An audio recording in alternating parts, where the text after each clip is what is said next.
Roger, go for deploy. Alrighty guys, welcome back to Adventure Bit Radio. We are sitting here with Simon Ho, evolutionary biologist from the University of Sydney. Before we throw over and get into Simon telling us about himself and what he does, we are going to start off, as usual, with Tommy's tribute. All right, welcome aboard, Simon. Now, you said before this is the first time we've done a podcast, and what a brilliant podcast you've chosen to come on to. So you're going to get a tribute here, mate. And don't be alarmed, but I get a bit weird in it. So Very alarmed. Be very alarmed, yeah. Here we go.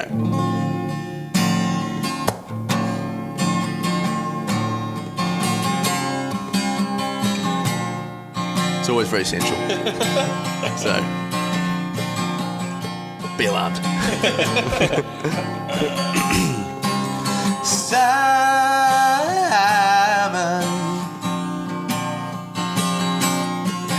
Oh, I can't wait for this fucking show. Evolution, baby, and biology.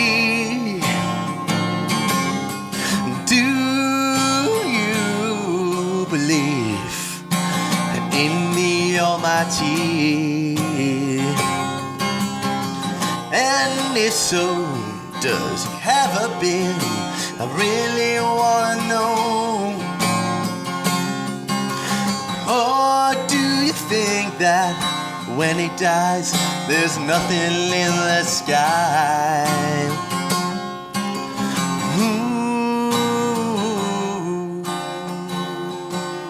Am I red Adam and Eve? Uncomfortable yet, mate?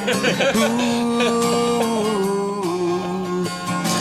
did two chimps just bang each other? Welcome aboard, mate. Thanks a lot. No worries. Now jump out. I'm joking. Oh, shit. Simon. I got nothing from it. Simon, welcome to the show. Thanks very much. Cool. So, why don't you tell us a little bit about yourself and what it is that you do? Okay, so I'm actually my title's Professor of Molecular Evolution, but I'm a computational evolutionary biologist, which means that I study evolution, but it's at a genetic level, and all of my work is computer-based. So a lot of biologists will go out into the field, look at animals and plants in the outside world, or they'll study bacteria or viruses in the lab. Or in hospitals, do lab work, but all of my stuff's just done in front of a computer. Okay, cool. So what was it that made you want to study this field? How did you get into it? I was always interested in science and like evolution of life on Earth, but I really got into it in university. So I actually studied here at the University of Sydney and really got into biology, reading the books. It was really interesting to be able to look at these kind of big picture questions. Mm-hmm. And you're always, so from a very young age, was that just your fascination? I mean, I was always fascinated when I was a kid in dinosaurs. I think a lot of kids, definitely a lot of kids really interested in dinosaurs, and I kind of, never really lost that fascination. Yeah, definitely the way, Yeah, cool.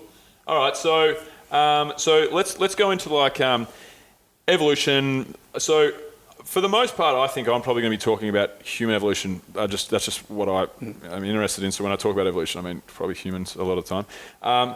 So how far back do we know? Like, what is prehistory before culture-wise? Like, how far back do we know the evolution culturally? And then obviously we have a pretty fair grasp of evolution, like where we actually came from. How far do we know? What's prehistory for us as far as the evolution of culture in humans? I guess anything before we have records of what we did and what our life was like would be prehistory, and it depends on how far we want to go back. We can go back all the way to when what we call modern humans first arose, which is about 200,000 years ago. We can go further back to when we shared an ancestor with Neanderthals. That was about 500,000 years ago, or back to when we split from our closest living relatives, chimps, which was 6 to 8 million years ago. So, but going back 200,000 years ago, what we know about that is from combination of genetics and archaeology. So whatever human remains we can find, skeletal remains we can find, like the fossils out there, we can compare them to modern humans and see that, they're actually, we consider them modern humans.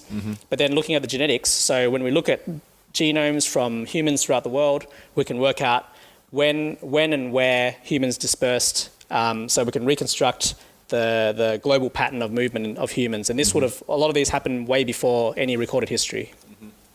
Okay, cool. And we can also, with the genetic makeup of humans today, we can also go back and look at like where there was inbreeding, right? So like with Neanderthals and other humans, do we have, I'm going down a strange tangent straight off the bat, but do we have genetic code of, so we talk about Neanderthals, but there was many more sorts of humans 200,000 years ago, right? Like 5 or 6 species of humans, am I a correct? few species of humans, So one of the things that's really revolutionized our understanding of humans in the past few years has been genome data. So I guess I should start by explaining what a genome is. So a genome is like I guess a good analogy that's often used is like a book of instructions, right? So it's a book of instructions that contains all the instructions for building a human or whatever species. Idiot's guide to building a person. So don't you just bang a chick? That's the like what happens in practice. But Hard sometimes. It's hard to some. But on paper, the book contains all the instructions, and what happens is that this book gets copied over time. And each time it gets copied, mistakes get made. These are mutations. And over time, these mutations build up, and eventually you'll see changes in whatever the book of instructions produces, right? And so the more different... So we've got genomes from, I think, tens of thousands of humans now, like modern humans, and some Neanderthals, and also some other of these ancient humans. And by comparing these, we can work out when we had an ancestor with them, whether we share any of their DNA, and where we might have interacted with them. So one of the really exciting things that came out when the Neanderthal genome was sequenced was that everyone outside Africa shares a few % of DNA with Neanderthals. So there must have been some sort of interbreeding with Neanderthals when humans left Africa, since humans left Africa.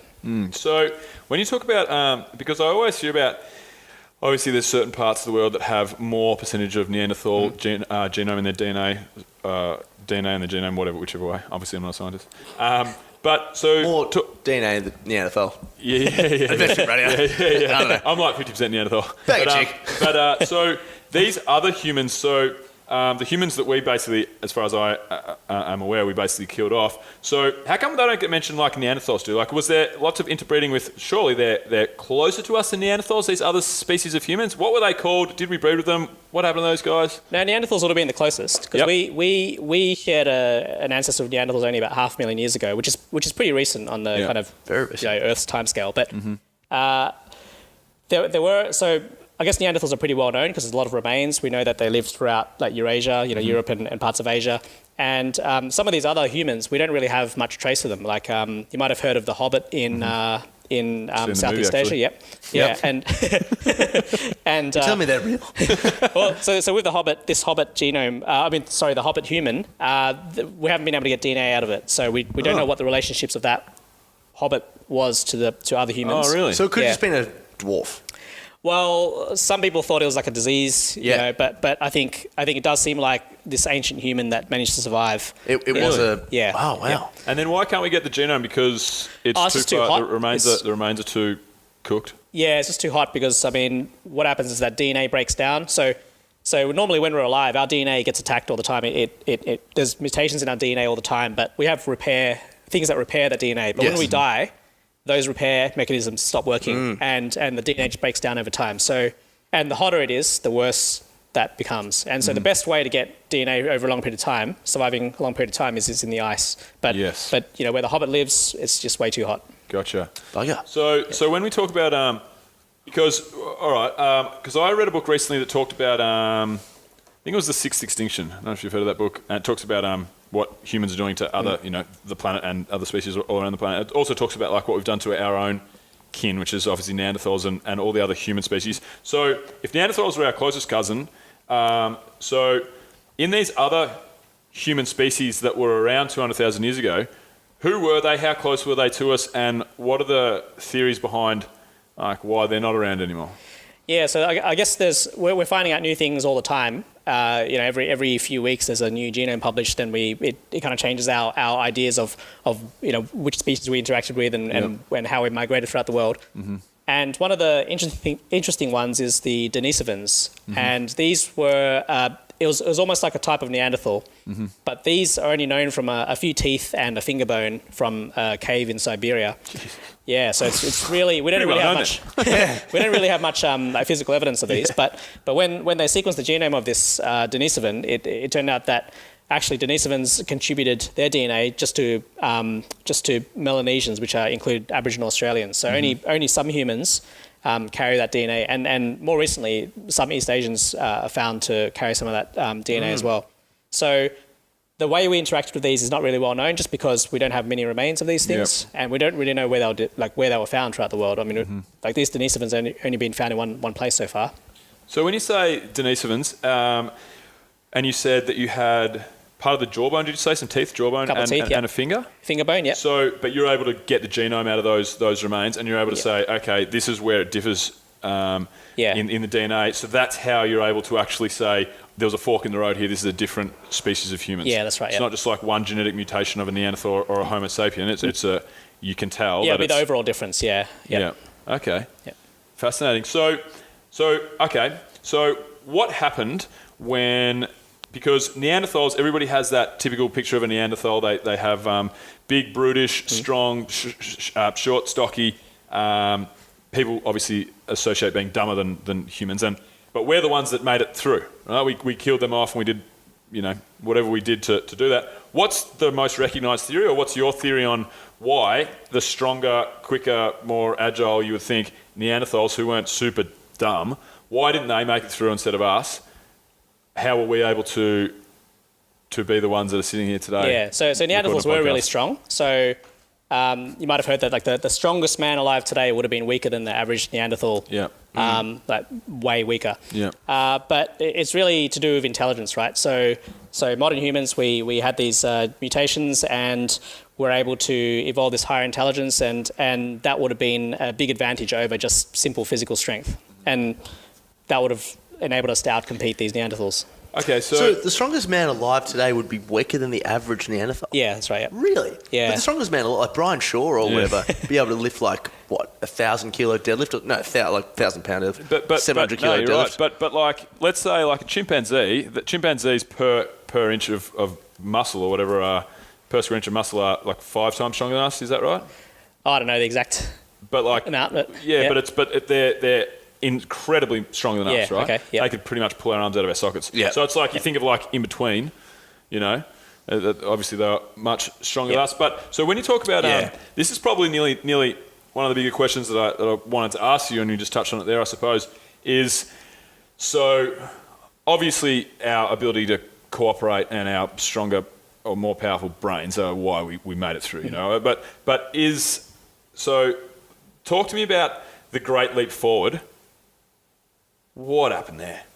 Why are we sitting here recording this podcast, and the chimpanzees, our closest relatives, the bonobos, all these things that are genetically 98% similar to us, why are they still living in the trees? Why are we sitting here discussing philosophy and recording podcasts and sending rockets to Mars? Like, what's the most coherent theory on the Great Leap Forward? How? Like, how? I don't know if there's a coherent theory. I mean, there's a lot of explanations for it, right? I mean, there's the way we evolve societies. We're able to have this higher intelligence that enables us to overcome a lot of our shortcomings by through technology and medicine, and so that gives us a huge advantage. And once that happens, it keeps on carrying on, and there's probably a bit of chance element involved in there as well.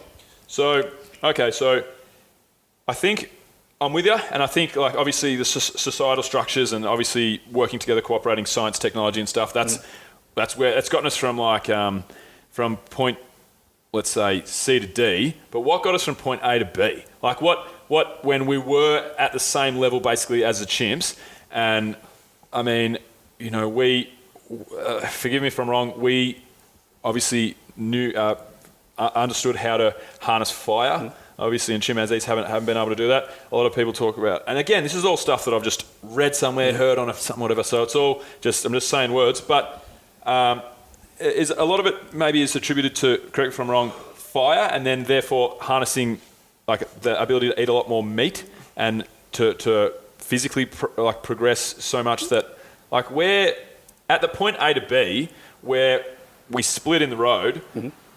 Like, what are the prevailing theories on why because we're so far and away more intelligent than our closest relative, you know? And at one point we would have been on the same level. Yeah, I guess it's really having an environment where those slight improvements in intelligence have a big advantage. So in a society where members of the society evolve higher intelligence, that will benefit the whole society. But the way these start is often by chance, right? Because you have because the mutations occur pretty much randomly through the genome, and some of those will be really beneficial. Most of them will be a bit harmful. But just by chance, there might be a mutation that's really beneficial that improves our cognitive ability in some way, and that will get carried away. And the person who evolves who has that mutation will, on average, have more children, and then that sort of feature will carry on through the generations. So there's probably some sort of element of chance, but also the selective pressure from the environment. So what's interesting to me, just quickly, Simon, just related to what you said about, healthier, going to have more children, all that sort of stuff, is that what we're noticing today with modern Homo sapiens is that the more intelligent we get, the more reason people kind of have to stay in their jobs and maybe reproduce a little less and all this sort of stuff. I've often wondered about that. Is it like the way we're going, where it's kind of, and this is probably a little bit stereotypical to say, but is it, the people that are probably maybe less educated, I don't know, or from a lower socioeconomic background, that they tend to just sort of repopulate at a greater rate than people that are more focused on their jobs and all this sort of stuff. I'm not sure if that has anything to do with intelligence, but like, is that a factor as to why? Was that a factor in from us getting here?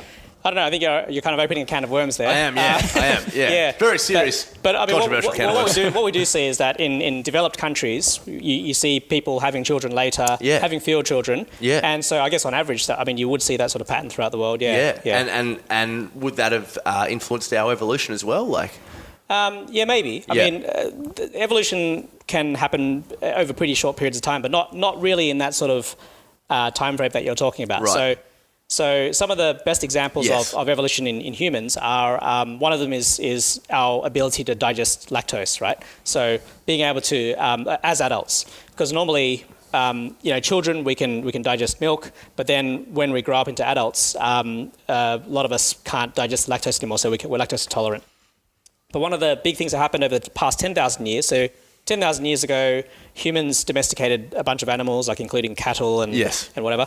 And being able to digest the milk from those cows would have given us a reliable source of energy and nutrition. Yes. And so there was a big advantage to being able to digest that as an adult. And so that ability to digest the lactose really increased in frequency just over a few thousand years. And now a lot of people in parts of Europe and parts of the Middle East can digest lactose as adults, less so in parts of Africa and Asia.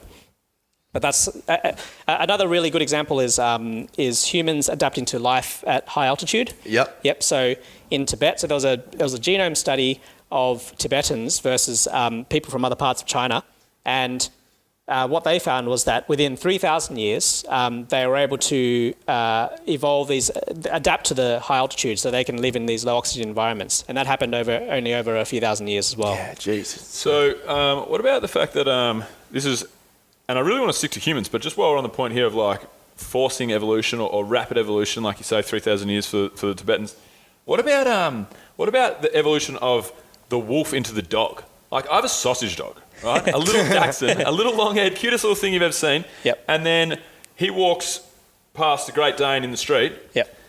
Forgive me if I'm wrong, 10,000 years ago, they're a species of wolves. They're just wolves. Yeah. So, and we forced the evolution on. So how does in 10,000 years evolution move that fast to you see a pug, a French bulldog, all these different species of dogs that 10,000 years ago, which is literally the blink of an eye, like how come? But a lot of that we caused, like we that's what I mean. That's what I'm talking about. But we bred them together and stuff. Yeah. And yes, but how did that happen so quickly? surely we weren't breeding designer dogs. No, but the dogs designer dogs realised have only been a that thing for if- like 200 years, 100 years. designer dogs. But like dogs probably, wolves probably would have realised that by befriending humans, it was probably the dogs befriending the humans that they'd be able to get all our scraps. Yeah, that happened. But I mean, why are they so different, dogs? Yeah. So many That's different definitely species. right. But like, how did that happen? Yeah, so I mean, back in the past, it would have been helpful to have these dogs, accompany humans, benefit for the wolves, as you say. Yeah. But also for humans, companion animals that can help to hunt And prey. befriend. Yep. And I think the current view is that dogs were actually domesticated in a few different places, kind of roughly around the same time. But what you're talking about is artificial selection, and that's what we do with domestic animals, where we see something that we like a certain shape of dog or whatever. Yes. And then we try to find dogs that are similar with that interesting shape, or that we focus on that dog with interesting shape, and we try to make it breed more so that we get more offspring, and we keep doing that over many generations. Dachshund's a perfect example. It's a badger hound. It was bred for hunting badgers because it was the shape that it could fit in a badger hole, I suppose. So that's like an example of like a dog that was bred for one specific purpose, I suppose. And what happens is that they will tend to keep breeding it with close relatives because they're the ones that share those features that we're looking for. And that's why a lot of these breeds have genetic problems, because there's a lot of inbreeding. So so that sort of thing probably wouldn't happen, nowhere near to that extent in the wild. Yeah. Okay, I want to know why inbreeding is such an issue and what that does to DNA. It's caused a lot of harmful mutations. So in our genomes, we have 2 copies of every gene. It's what's called a diploid genome. And some diseases are caused by us having 2 copies of this bad mutation. But often, many of us carry only like one of those copies, right? Yep. So we have one good copy of the gene and one copy with the harmful mutation. But then if you have a family where each person's carrying one copy of this bad mutation and another copy of the gene that's fine, if you have children together, like with a close relative, the chances of the child inheriting those 2 bad mutations from each parent is much higher. And so if that child has 2 copies of the bad mutation, then that might cause problems for growth and development. And so it doesn't sound like those bad mutation genes are recessive, and it sounds like they're quite dominant. No, well, in that case, it's recessive because they don't show when there's only one copy. Oh, yes, or when, sorry, yeah. yes. Yeah. And so then, then it sounds like it has a continually increasing negative effect the more you inbreed. Yeah. Yeah, right, okay, that's fascinating. So going back to humanity and the Great Leap Forward and stuff. So we obviously branched off. We became the leading or the most powerful, The big dogs. ape on the planet, basically, monkey on the planet. Some still are. So and then we got to the agricultural revolution. So in that period of time, considering that we were hunter-gatherers, we lived off the land, we lived in small tribes, whatever, and now we're living in cities with billions and billions and billions of people, how is that affecting the way that we live as humans? Because surely we're fighting against our evolution, right?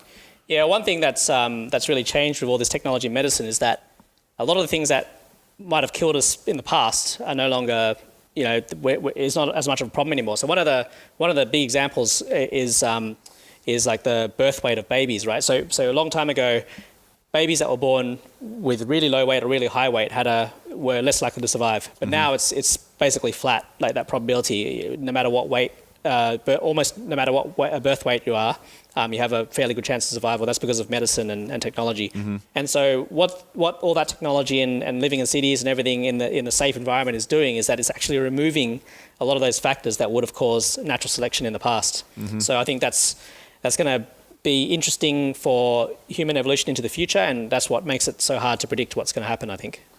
So what about the fact that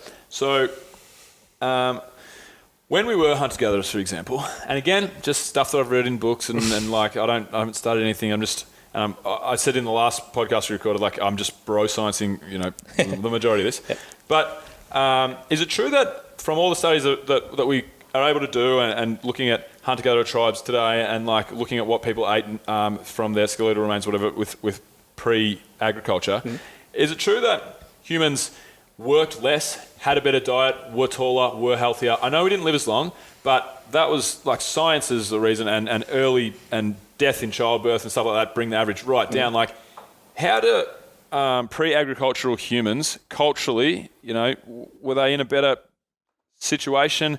How did they eat? How healthy were they? Because well, that's my question. Yeah. Okay. So I guess when you say if it's a better diet or not, it depends. I guess it depends on what you mean by better diet, right? Because it would have been a different diet for sure. I mean, I guess it's better in the sense that they wouldn't have eaten as much, sugar and things that we don't really need. Not much of as much of an imbalance. But on the other hand, they would have had less reliable source of food. So they would have had, gorged on food when they had a kill or whatever, and other times they would have, starved. So I don't know if it's better, maybe in some respects, but sorry, what was the other part of the question? So no, just that's so, more about just so, abundance, though. Yep. Isn't it? just so because, well, correct me if I'm wrong. Pre-agricultural humans were taller than humans today. Is that correct or incorrect? Or is it a bit grey area? Yeah, I don't know actually. I mean, that's probably known, but yeah, I'm not sure. So because obviously today, in the day and age we're in now, like we don't. Let's be honest. Like a lot of the world have a pretty a pretty well-rounded diet, and obviously there's more food across the board for the most part for people, but from the foraging diet of like picking up crickets and like picking up berries and fruits or whatever, my understanding was that hunter-gatherers lived really well. My question, the question that I'm leaning towards, like, is I feel like the agricultural revolution, I feel like it might not have been a step in the right direction. I guess having a reliable source of food would free up your time to do other things, right? So to develop technology, all those sort of innovations, which would lead to the kind of world we have today. But we would have been a lot more active in the past, I think, because we would have had to spend a lot of our time getting food, dealing with predators, whereas a lot of those stresses are gone now. So I think it's good in the sense that we have a lot more time to devote to innovation now. And I think the diet might not be perfect, but I think that freeing up of the time would have been a big factor. Yeah. But wasn't the diet the diet isn't necessarily healthier though, is it? Because a lot of the things that, we've evolved a certain way, but agriculture is obviously a very, very recent thing along the spectrum or along the timeline. So, a lot of people have intolerances to dairy and meat for some things. And what's your take on that?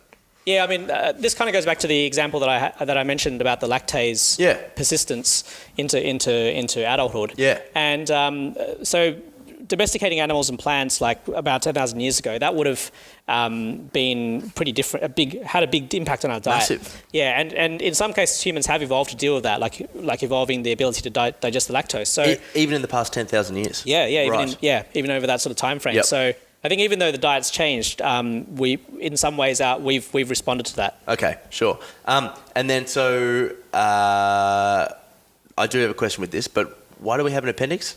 I guess there are a lot of remnants of our evolutionary past that we still have, and it's just like seeing whales with those those vestigial limb bones where they've lost their hind legs but they still have those bones there. Yeah, and so it could just be so. One of the things we shouldn't do is to read this kind of adaptive reasoning for every feature of our bodies or... Really? Yeah. Okay, so not everything that we have in our body right now is currently the best example of natural selection. No, I wouldn't put it that way. I would more say that a lot of our features are not necessarily good or bad for us. They're just there. So this is one of Stephen Jay Gould's ideas. So he's a popular science writer. Yes. So he criticised what he called the adaptationist program, which is so he was saying. So his example was he actually referred to this cathedral in Venice called St. Mark's Cathedral. Yep. And in the cathedral, there's these. He actually made a mistake, but what he meant to refer to was these domes, right? So if you have a dome, and imagine you've got a dome, and you've got a column on each corner of that dome, right? Yep. And where the columns meet the dome, you've got this curved surface. And in the cathedral, there are these paintings on those curved surfaces. And so if you were saying, okay, why are those curved surfaces there? Well, they're there because they got nice pictures on them, right? But actually, that's not the reason. The reason why they're there is because that's just what happens when you put a dome on columns. And so he compared this to, why do we have chins, right? And well, the chin doesn't have any function. It just happens to be because the way that our torso develops compared to our head, we naturally get these chins as part of our physiology. Yeah. Yeah, but the chin is still a function of natural selection, though. Well, it's more like a byproduct of selection on other things. Yeah, for sure. Yeah, okay. You fight a line off with a chin. Well, no, but I just assume that. I'm just joking. So he was saying that this is not the best example of natural selection in a sense, then. Well, but for the chin to work, this is a very good mechanism for natural selection, and we needed a chin because of that. Yeah, but I guess you could think about other animals that are able to eat, without any problems, but don't have a chin, right? Yeah, but the mouth is very important. Yeah, the mouth is important. And the jaw. Yep. But the chin in particular is just a byproduct of the rest of our body and how our head sits on it. Yeah. Yeah. But but everything else. But again, okay, fair enough. Yep. Okay, I see that. So going back to I just get fascinated by the whole agricultural revolution. We're just basically going to sit you down. We're going to torment you for about 50 minutes. We want all these questions answered. So who do you like? So with the agricultural revolution, before and going back to whether it was a good thing or a bad thing, obviously we're able to have time for science and art, and we're able to live longer, and we're able to fly rockets to the moon, to Mars, whatever. But what about the fact that, what are your thoughts on the fact that before this point in time, this point in time right now, we all go home, we're segregated in little apartments, living in big packed cities, people all around us. Obviously Dunbar's number, that's 150 people, is what people are supposed to kind of live in. And at that point, when we were hunter-gatherers and we were living in these tribes of up to 150 people, you were surrounded by your friends, your family. You had more leisure time. There was less working. And then the agricultural revolution happened, and now we are where we are, where we live crammed in these little fucking boxes in shitty cities. We never see our family. We work like fucking idiots. We're addicted to these little fucking pieces of technology that we carry around. He's going on here. Yeah. I just feel like I love science and art and what the agricultural revolution has created. And I know we can't go and talk to a pre-agriculture human and say, hey, how happy were you guys out of 10? Give us a scale. But what are your thoughts on how, and I know this isn't evolution, it's more culture or whatever, but what are your thoughts on how hunter-gatherers lived, their happiness levels, how they did things compared to the society that we found ourselves in now? Well, I think that, working out how happy you are, it's really subjective, right? It depends on a whole range of factors. A lot of people now would say that they're not really happy with life, but that's right. In fact, it's much safer than it was a long time ago. We have a lot of choice. We're free to eat a lot of foods, and we have reliable food where we don't have to worry too much about predators. We don't have to worry about a lot of diseases. All those causes of mortality, a lot of those ones in the past are gone now. But in terms of connectedness, even though we're more isolated now, we're also more connected through the internet. And I don't know if you remember the pre-internet days, but I do, believe it or not. Turned 32 today. So we're really connected now, even though we're physically isolated, but we're still socially connected in just a different way. See, this is what I think about that, right? Back then, it was an immediate return environment. We were animals. We were just animals. We are now, but their only sole purpose, and so their only purpose and their sole purpose was to survive. So from the moment they wake up to the moment they fall asleep, they're thinking about survival, how to repopulate, get food, make sure they're safe from animals, all this sort of stuff. That's the only thing they thought about it. Now, in a much less dangerous environment, we actually have the opportunity to ask ourselves, are we happy? They didn't even have that opportunity. They didn't have the time because they were always thinking about survival. So off that fact alone, I guess we could probably say that we are, We are what? We're happier. Yeah, I don't think we can say that. I think, hunter-gatherers were supposed to have had more time than us in their day. Foraging was supposed to be a 30, because there's tribes in hunter-gatherer societies that still exist today that and then with studies or whatever, that we work like 36 hours. You know, that's actually like the average, I think, worldwide. It's kind of like 36, 40 hours is what we work. And hunter-gatherers were said to work like 32 hours, 32 hours, so they had more free time. So Free time to consistently think about survival, though. no, but we don't know if that was the case. Like they were surrounded by But how could it not have been? Well, I mean, they weren't always under constant pressure of death. It's not like at every point of the day there was 10 lions chasing them. Like I'm sure, I'm sure. And they had like, although they were, you know, they would move from place to place and they would need to move and find food. Like they obviously did it for hundreds of thousands of years, and millions of years. They were pretty refined at it. Like they knew what they were doing. So I just wonder. So let's put a different spin on things. Like there's so many people that are so unhealthy. Like let's say like the average diet that people eat today, and sitting at a desk for however many hours a day. No offense, Simon. Lack of sunrise, isolation. Like, what are your thoughts on like? You know, are we able to evolve at the rate that society's changed and our lives have changed? Yeah, I don't know. I think it's hard to say because, I mean, technology is changing really quickly and, you know, a lot of that's positive and some of the effects, as you say, are probably negative on our well-being. Yeah. So I don't know if we're able to change, you know, well, certainly from an evolutionary point of view, we're not going to change that quickly. Yeah. I just think going back on the point of are we happy and all this sort of stuff, we can use the topic of anxiety, right? So anxiety, an evolutionary evolved emotion to keep us safe, stress, function of the amygdala in the brain. Back then, whatever, they work for 32 hours a week. We have 36 hours a week on average, whatever. They're still in a more dangerous environment. So their stress hormones and their thought process and physical symptoms are still probably more integrated and related to the act of survival.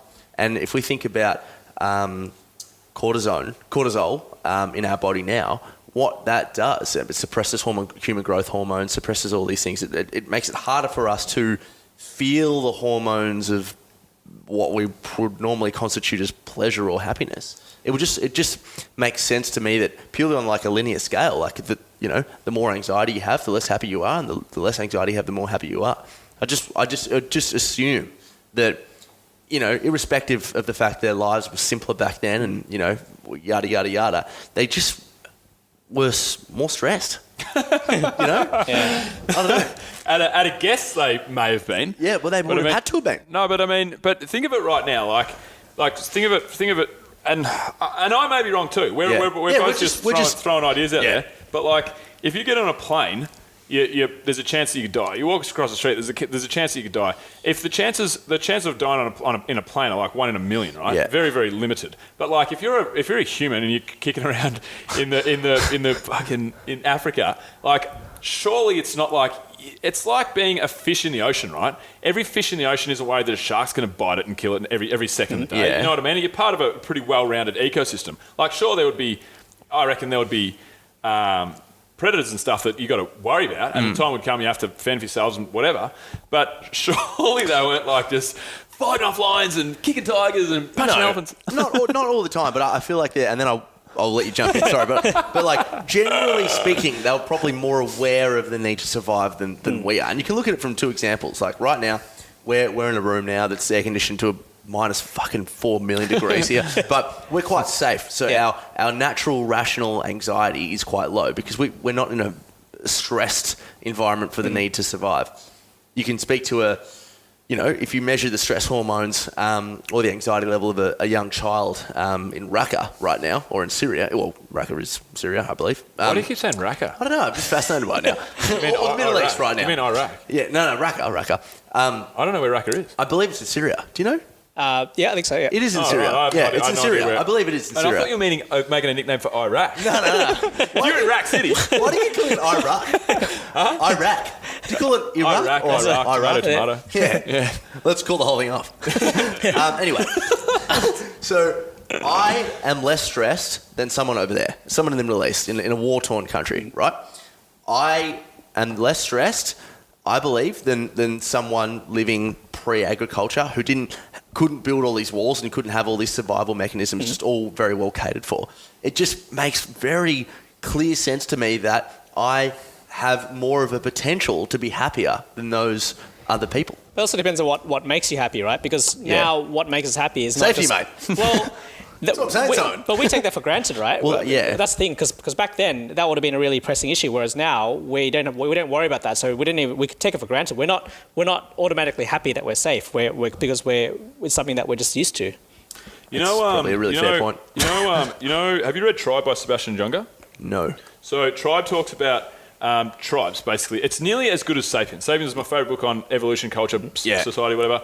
Tribe talks about the fact that in, say, like World War II in London, it's the same as 9/11, right? So 9/11 was a perfect example. After 9/11 happened, and the same thing after the World War, or when the bombs were getting dropped in all areas during World War II. Night raids. The level of happiness of the people living in those places that were getting bombed was the highest it's ever been recorded, because people would band together. People were working together as a society. All the superfluous fluff, all the bullshit wasn't important. It wasn't important, you know? And that's what they talk about that in the most recent cases, 9/11. They talk about the 2 years after 9/11, people were stopping in the street to talk to each other. How are you? Tell me, like, you know, the place was buzzing because people were stripped back to like the survival mode. It's a survival mode, and they were, you know, having to lean on each other because, you know, happiness is like having friendship bonds, you know, stuff that you're striving to do together or help each other. And survival's like the key. So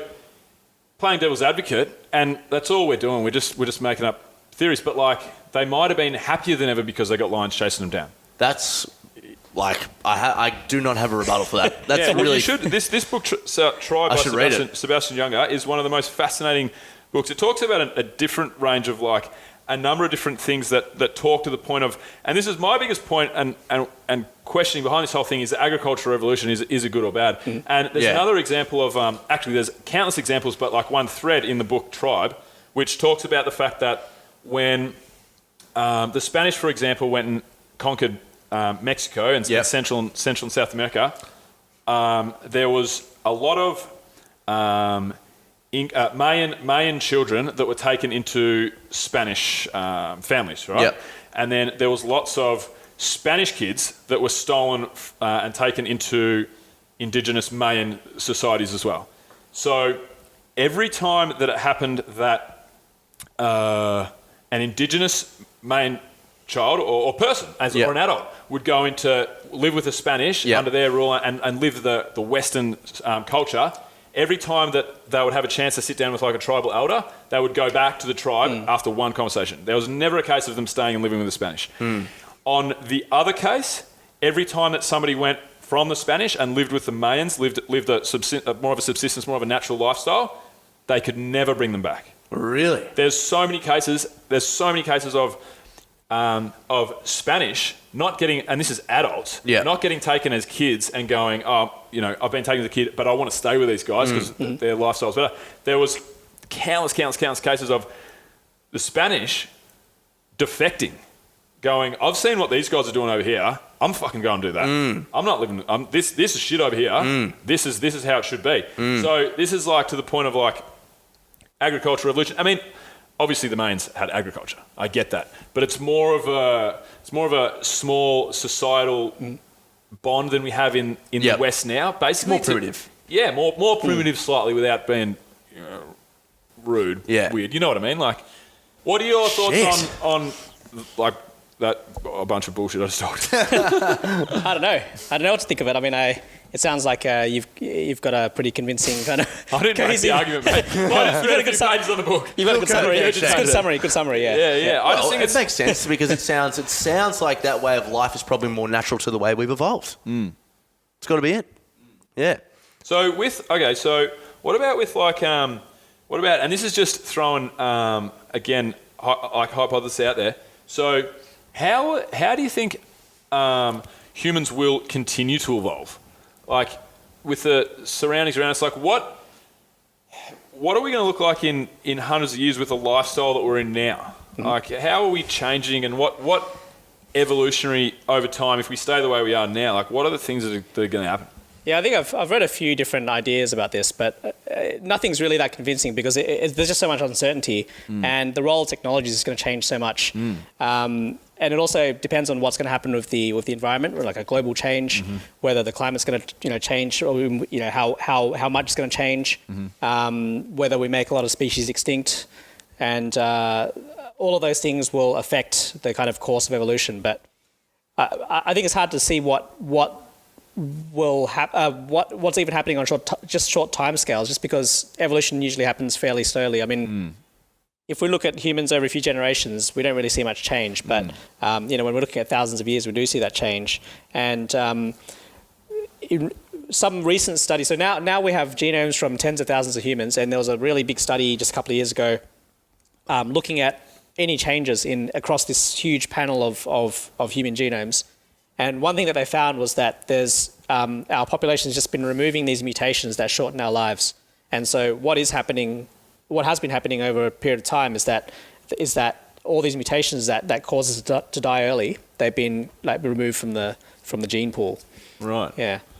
So maybe our lifespans will continue to increase, not just from nutrition, but possibly through these genetic factors. Right. I think it'll be quite fascinating when we have like computer chips in our head, augmented intelligence. Yeah. It definitely seems like it's going that way. Like we pretty much already are connected. We're not far off from. Well, this is always around all of one of us. What's to say? How big of a difference is it to just put that in your brain? You know? Oh yeah, that's right. Yeah, I just like can't. to implant it. Yeah, exactly. So this is where and I don't know if we talked about this the other day on a podcast or if we talked about this just in general or whatever. Maybe we haven't talked about this at all. But and this is like not really evolution, but it's just an interesting thing to get your thoughts on. Like, if we go to the fact where in however many years that we're going to have intelligence in our brains. I know we've got it in our phones, but like that we can get a Google chip in your head and you can process things at the speed of a computer can look up something or process something.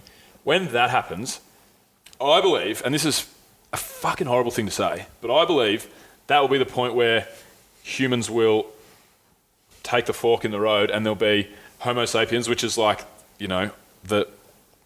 not the West, and people that don't have money and technology that the West has, they will stay Homo sapiens, and then there'll be a fork in the road. And so that's Neanderthals to sapiens, where we extincted them. Yeah, that'll be looking back if we survive however long. Like that'll be the point in history. People will like go, that's where we changed. That's where the Homo sapiens became extinct. Well, it didn't become extinct. I think. Well, we advanced further up to. It'll be different. I mean, people with access to these technologies will have a big advantage. Yeah. Yes. Like we'll still be Homo sapiens, but that'll be as unfortunate. And I feel like this is like not racist, but like species. I feel like it's a horrible thing for me to say, but it's just an idea. Like there'll still be Homo sapiens, but the West, who has access, money, and and whatever to great power. Yeah, to be these superhumans, basically. But in many ways, we already are. Yeah, I know, but not to the same degree. I think when we get to the point where we have fully taken on computer intelligence in our heads, like it's obviously it's sci-fi, but it's sci-fi that's going to happen in the next 50 years. That'll be, I reckon, the point where like humans will divulge and say, here's Homo sapiens. Still, I don't think they're going to go extinct because that means all the smart people with the computer chips would just go kill all the other people. That's probably not going to happen. Yeah. But it's where the people with the computer chips in their brains will be so much more powerful and tread a different path evolutionarily than But do you not feel like that fork in the road's already happened? No, I don't. Really?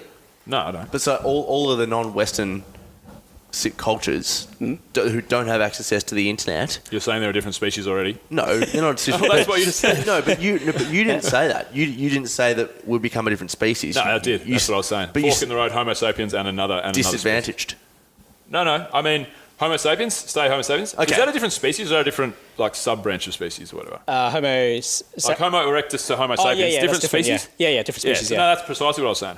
Homo sapiens and Homo futuralis, for example. But two things, that having a chip in our brain won't change our DNA, so we won't be changing as a species. Yeah, so if you talk about evolution, I mean, it has to have a change in the genome, and that has to be carried on through time. Yeah. And another thing is when species form, there has to be some sort of like reduction in the kind of genetic exchange or interbreeding between the two, right? So there has to be some way for that kind of transfer of individuals to stop happening, and that would take a very long time. in the human population, just because we're kind of, there's so much, it's so global now. Yeah, That's right. But there'll be no change in the species because we'll always have to implant chips. But if you have, for example, imagine culturally, societally, or whatever, the people that have this just superhuman brain power, and this line doesn't, then surely that line, I know it's not at that point in time when we implant the chips, that's not the change in species. But if you think of like the drip of water where the Amazon tributary, where the Amazon starts from, it starts from somewhere. So my theory is like that's where it would start. That would go down a different path, because I don't know. So would it be the case where the chip would eventually evolve into something that changes our DNA? I think the chip would change us because it would alter our reproduction. So the way that evolution happens is the change in reproductive success, right? So any mutation that helps you have more children, and for those children to have more children, that's going to increase. That's going to be passed on. That's going to increase that mutation in the population. And if you have this chip that gives you all these like superhuman powers or superhuman knowledge, then that would be that kind of advantage. But that might override any genetic deficiencies you might have, right? So if you're born, with very low intelligence, but you have this chip that gives you the super intelligence, then you would maybe be more likely to leave, more children than you normally would. Yeah. So the chip would change the behaviour essentially, which would then probably force evolution, maybe. Which the behaviour would change the evolution because you would essentially be making better decisions.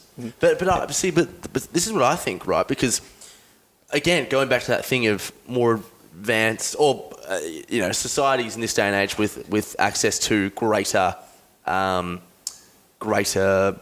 knowledge and technology and all that sort of stuff tend to reproduce later in life and all that sort of thing. I feel like that chip as well would do the same thing, and so we actually wouldn't be repopulating. I think the other thing to think about is how this technology will spread throughout the world, whether it will be a more like equitable distribution of the technology of these benefits or not. And if the inequality is going to continue or increase, then that will just get worse. But I don't know, maybe there'll be a revolution. Yeah, but do you think it will? Like, do you think the technology will spread around the world? Like, going by the current trend. But I think what happens is, as technology progresses, its cost comes down and it gradually gets, people have more access to it. Yeah, exactly. Yeah. But by that stage, good. It's good that the cost came down. But will that baseline cost level still be too high for less privileged societies to have access to it? Well, I don't know. I mean, because if you think about it from an evolutionary point of view, I mean, evolution is going to happen over such a long period of time that that sort of spread of technology will be like in a blink of an eye, really. Yes, that's very true, actually. Yeah, that's true. Yeah. Because even things like whether you call two things different species or not, there's no set time. Yeah. So, like, when did humans and Neanderthals become separate? I mean, we first started separating probably like 800,000 years ago, but we continued to interbreed for a little while, and then probably over a couple of 100,000 years, those genomes kept getting exchanged, and then eventually we would have parted ways completely. That's right. But actually, to play devil's advocate to my own point, if to argue with myself. But like with when I was saying, so that'll be the point and fork in the road. And culturally, obviously, we have more power. I think things would change. But if you've got the Google chip and you're a super intelligent human being, you have a super intelligent human being that you mate with, you're still going to have a human child, aren't you? That's what I'm saying. Chip. Yeah, because it's always has to be implanted. But again, the chip would change the DNA. I don't know if you guys have seen the movie Limitless with Brad Cooper. The chip would change the DNA? Yes. No, the chip would change the behaviour, sorry. Yeah, that's right. Yeah. That's right. So like have you seen Limitless? No. Oh, okay. It's about this drug that allows you to access 100% of your brain. Okay. So it becomes incredibly smart, all this sort of stuff. True story. Yeah. Happened to a friend of mine. By the end of it, right? So by the end of it, he'd come off the drug, massive withdrawal, didn't have to take the drug anymore, but the synapses in his brain had changed the way that he could see the world. So we always had access to it. Yep. So having this chip for a few generations would change the behaviour of our evolution. So it's not that the chip would change, no, that's right. It's that the behaviour would evolve. And with the synapses thing as well, would being, say we were that smart with the Google chip, would our synapses in our head actually strengthen, and even say after 50 years you took the chip out and you're 70 or 80 years old, you have a much more stronger, more powerful brain? Yeah, maybe. It depends on how long those things can actually persist and whether they stay around, right? And I think there's some evidence that might happen, yeah. Right. Yeah. But actually, one thing reminded, what you were saying about changing the DNA reminded me of, so because this discussion is basically assuming that these chips will make all the difference, but without any other. I mean, there'll be other advances, right? And one of the big things that's happening now is genome editing. Yes. Right? So there's Isn't that shit methods, amazing? Yeah, go in and you can change a specific bit of DNA. And you can do that to different species, and there's talk of doing that in humans as well. So that will actually make a big difference. Yeah. Hey, is this the? Are the Chinese doing that? Are they doing it behind the scenes? Oh, I don't know. That's probably. You would have heard rumours, right? You would have heard rumours. Tell us the truth. Yeah. No, I'm not really aware of that. No. I reckon they are. Yeah. But that's actually fascinating. So, Have you seen Gattaca? No, I haven't seen Gattaca. No. Oh, what? you got to see Gattaca. I watched it just the other day. There's a lot of movies I haven't seen yet. GATC. Yeah. You gotta get around it, mate. Yeah. What are you doing, son? Come back in the show in a couple of months. Yeah, I reckon that's actually quite. So, to this, like at this point in time right now, can we decide on the eye colour of our children if it was legal to do so? Oh, I think it depends on. Oh no, we can. Yeah, we can. But it's the legal issue. Really? Yeah. Because some of our features are only controlled by a small number of genes, and it's fairly easy to control for those, right? Tweak that shit out. Yeah, but Let's say I wanted to become better endowed. Could I probably switch the old? It's too late, bro. It's too late. You got to be pre-born. a lot of I want things to to do switch the with penis too late gene. a lot of things to do with like fucking size. do it? A lot of things to do with size and like height and things like that. They're controlled by a lot of different genes, right? So this is a big problem in domestic animals, like trying to make your cows like have more meat or whatever. well, I don't know if that's that useful for the butcher, but True. Yeah. Depends. Yeah, but that's like been an area of research in itself, just trying to work out how to improve these features that are actually controlled by lots of different parts of the genome. And will that cause deficiencies in other areas of the genome? Oh, it's possible because I mean, a gene's not just going to affect one thing in isolation. Well, that's it has what I'm like saying. these other Butterfly effects. effect. Yeah, The butterfly effect. Sort of the butterfly effect. Yeah. So what can we? So at this point in time, right now, so like you just said, yeah, cool. How do I get a big dick? Yeah. You can change the colour of eyes. Like where does the science? How far does the science go right now with gene editing and gene splicing? Like, can we control height? Can we control emotions? And like, am I going to be a good person, funny person, nice person, bad person? What can we do? I think the links with like between the genome and like behaviour are one further step removed. I mean, the physical features are a bit more obvious, a bit easier to control. But one of the areas now is big questions is de-extinction, right? Bringing back extinct species, and genome editing is one of the solution, like one of the proposed ways to do this. So, for example, the woolly mammoth. One way to bring back the woolly mammoth. So there's a few ways. I mean, you can clone them. You can made a dinosaur with a chicken. Don't know if they'll bring a mammoth, but just bang a chicken. It's a dinosaur. Yeah, get a big foot, put them on an elephant's back. And Well, I guess you could call a chicken is a dinosaur, I guess. Yeah, that's right. Yeah. There we go. Or you can go in and edit the genome of like an elephant and to make it more like a mammoth, right? Yeah. To make it look really furry, hairy, really friendly. Woolly, I mean, yeah. Woolly being the opportune word. Yep. So we can't actually just straight use it. We don't have the genome of a woolly mammoth just in its own right now. Yeah, we do. Yeah, we do. Yeah. So we could just bring them straight back though, couldn't we? Well, no, because it's not as simple as just.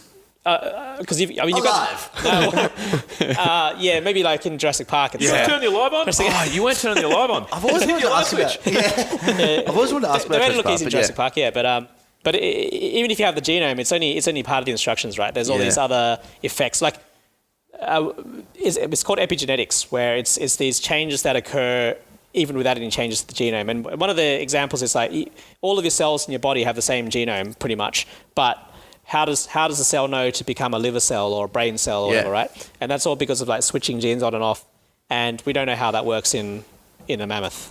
Yeah. Oh, right. So you mentioned the Jurassic Park theory there.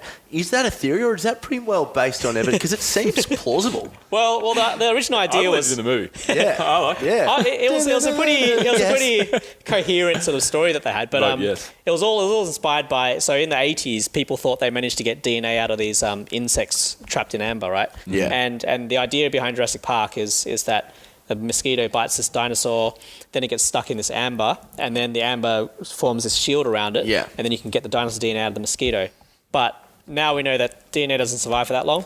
The oldest DNA that's ever been sequenced is probably about 700,000 years old, so less than a million, and that's under that's if it's been frozen the whole time. Yeah. Yeah, but some people think they've gotten some protein out of dinosaurs. So Really? Yeah, this research group.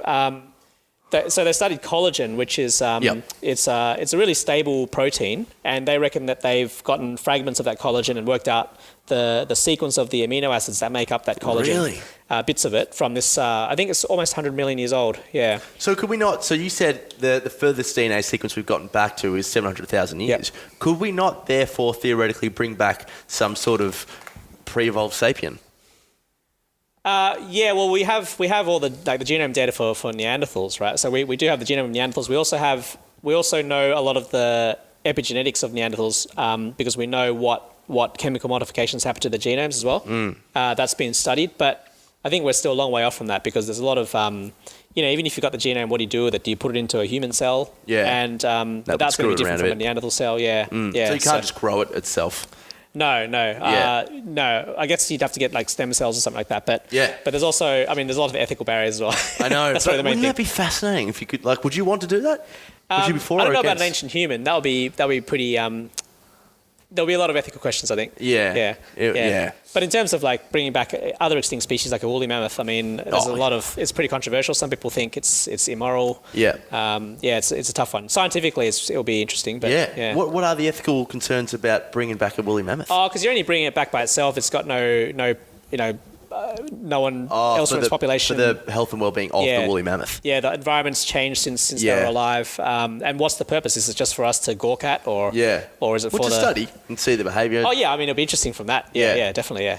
So what about this thing? All right, so the selfish gene, this book by Richard Dawkins. One of the things that I love, and I actually haven't read it, but I've just watched a lot of what he talks about on it, and I will read it. But one of the things or one of the big topics, I guess, that he talks about is the way genes lead to different behaviour, and not necessarily is the case that if you have a gene, it automatically means A, B, or C, and this is getting into the sort of realm of the intertwining considerations between nature versus nurture. Mm-hmm. And what I wanted to ask is what do you think about certain DNA leading to behaviour, or is it certain genes leading to specific behaviours, or is it much more about the DNA, the genes facilitated by the culture or the nature that you find yourself in? Yeah, so there've been a lot of studies of different behaviours, like even like alcoholism, violence, and so on, and some. It's a lot of it's pretty controversial, and there's a lot of debate. So there's probably some genetic element to a lot of these behaviours, but a lot of it's shaped by upbringing and environment as well. So it's probably, a lot of behaviours are probably a combination of both. Yeah. And so, because I think he speaks about the gay gene a lot, and is there a specific gene that was like, if you're gay, it's because you're just born gay, or is it some sort of environmental factor that led you to that? Yeah. And they kind of say it's a combination of both. Yeah, I think that has a pretty large genetic element. Yeah, that is quite a genetic element. Yeah, because he was saying that there's not necessarily such a thing as the gay gene, but it's kind of like this gene, if you want to call it the gay gene is present, but with the right environmental circumstances leads to homosexual behaviour. Or is it something where it's just like, Simon Ho, you got the gay gene just around your liver, mate. You're going to be gay. Nice gay liver, mate. Yeah. Because I think it's much more based around, if you have a gay gene, you're gay, but the nature determines the degree of homosexuality. Do you know what I mean? Yeah, I'm just taking homosexuality. It's probably not as simple as that. Question, as an example, but yeah. Sorry. Yeah, it's probably not as simple as that. I think I don't think I'd be able to say enough about that, but it's definitely a combination of genetic factors and upbringing. Yeah. So then, what are the intertwining relationships between nature versus nurture? Oh well, almost. I mean, a lot of our physical features and a lot of our behaviours have both a nature and a nurture component. So there's very little that actually is entirely because of our genetics. Yeah. Yep. Okay. Yep, that's fair. I find it fascinating though, because it's just like, I mean, what if you, I don't know, you could have someone with the exact same gene, put them in two different places, and it's like, how similar is it? I mean, it can't be 50-50. Well, that happens a lot in twin studies, right? So they get genetically identical twins, and who are raised in different families or different conditions, and they look at how similar they are and what differences there are. Because if they have the same genetic background, then any differences, presumably because of the environment that they grew up in or their the development. Yeah, exactly. Yeah. Exactly right. Like I remember going to a school with a bloke, getting back onto the homosexuality, and I'm not sure if he's gay or not, but he grew up with 4 sisters or something like that, and he just seemed more feminine. Like it's probably a little bit bit of a sweeping statement, but like I'd just be interesting to see if he'd grown up with 4 brothers. They're all like presenting more masculine traits and things. I don't know. Yeah. I thought you meant they were all just presenting in general. They were just presenting each other. Yeah. They were just banging each other. I've spoken about inbreeding before now. Yeah. So what about some of the research you're working towards at the moment now? Well, a lot of my research deals with what's called the molecular clock, and that's just basically a way of looking at the genomes to work out the timescale of evolution. So when humans and chimps had an ancestor together, when humans and Neanderthals had an ancestor, and looking at lots of different things that happened throughout Earth's history. So working out how quickly DNA mutates in different species, and looking at the timescale of evolution. That's probably most of my research at the moment. Time. And so how quickly do we see evolution evolving? Yeah, it depends on the species, because like in humans, one of the main causes of mutations is when the genome's copied, right? And when we produce children, our genome has to get copied because it passes on to the children. And the more frequently you have these generations, the more quickly your DNA is going to change over time. So, like if you think about a housefly, they go through generations every 2 weeks or so. Their genome's getting copied like 26 times a year. Yeah.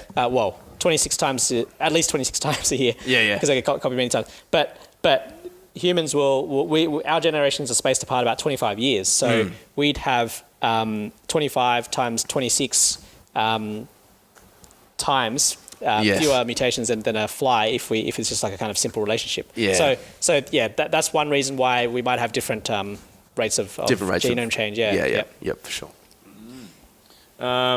Well, should we throw to 6 from 6, Tommy? Yeah. Ready for this, Simon? Okay. Simon, You're not sure what it is, hey? Take your pants off, Pat. Yeah, I think you heard dicks from dicks. Yeah.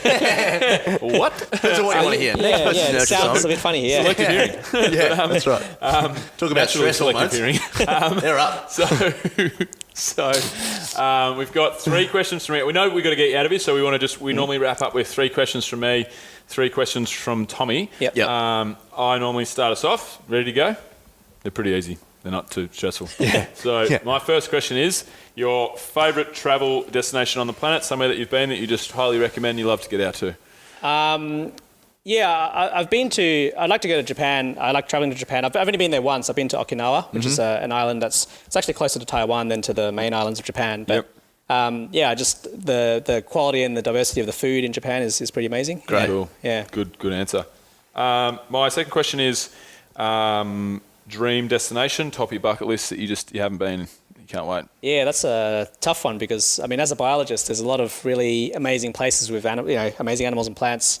I guess for a long time, one place I've always dreamed about is Mount Roraima, which is this tabletop mountain in South America. It's kind of on the border of 3 countries, mainly in Venezuela. Yep.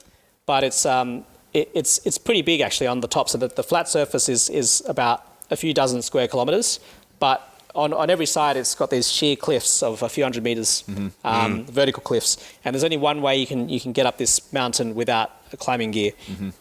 And on top of that mountain, because it's so isolated, there's all these animals and plants that are found there and nowhere else in the world. So that'd be pretty interesting. And I remember coming across this on a David Attenborough documentary, and David. Yeah, and there's it rains most days of the year there, and it was the inspiration. Well, mountains like this in South America were the inspiration for Arthur Conan Doyle's Lost World, where he thought that maybe there's some like prehistoric life that still lives up there. Yeah, And the movie Up by Pixar. You know, okay. Up? No, I haven't seen that. Seen Up? Yeah, I've seen Up. Yeah, Up's- the old man. Yeah, the old man. They Yeah. go to the top of Roraima, where they got all the different species and stuff. Oh, right. Yeah, it's a Pixar movie that you'd love it. Yeah. You would absolutely love We're it. in it. Simon Mountain. It's a Pixar documentary. About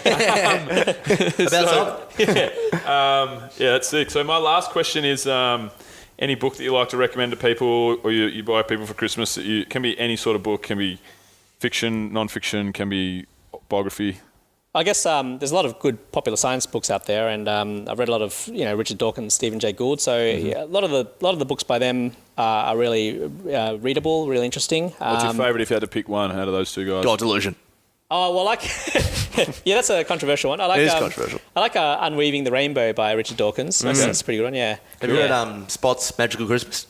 No. It's a Stephen Jay Oh Gould. no, I think I have seen that. Yeah, I've read that. Yeah. When you were 4. I only just read it. Fascinating stuff. Yeah, it's a talking dog. Yeah, it's pretty amazing. Yeah. Yeah, it's up there. So, Simon, what do you like to do when you have some spare time or some downtime? Spare time, yeah. I don't know. Or what, some of your hobbies. I should change that. Everyone's Yeah. like, I'm fucking busy. I guess as a scientist, my work is kind of like my hobby, so Yeah, I it's do that great. all the time. I guess I do like running, so Yep. I'll run around. Not just to keep fit, but also I like getting to know the local area. So especially if you move to a new place, it's really great to jog and get to know the local area. Yeah, it's great, Are you move around a lot, or No, just you get really in the I end? moved around a few times because I went overseas to study, and I worked in Canberra for a little while before beautiful. coming here. Yeah. Cool. Okay, so what about an inspiration or someone you admire or look up to? Yeah, probably no one. I guess. I guess it's a bit of a cliche, but it would have to be my parents. First of all, because first generation of immigrants to the country, and and I just can't imagine the sort of challenges they would have faced. Like new country, new culture, language, Definitely. and just having worked so hard to make life for the family and everything. So it'll definitely be them, and I guess anyone who makes those sort of sacrifices for the benefit of others or for some sort of higher goal. Yeah. Altruism. Yeah. Good. And finally, mate, this is a tough question, but I'm going to put you on the pump here because I don't like... No, I'm joking. If you can invite 3 people to dinner, dead or alive, who would they be and why? So 3 people that you just really want to pick their brain. I guess one of the long-standing conflicts in evolutionary biology is between Stephen Jay Gould and Richard Dawkins. It'll be good to see them kind of debating each other. I mean, Stephen Jay Gould died in 2002, but it'll be good to see them debating. They had a few What differences. are their conflicts? Yeah.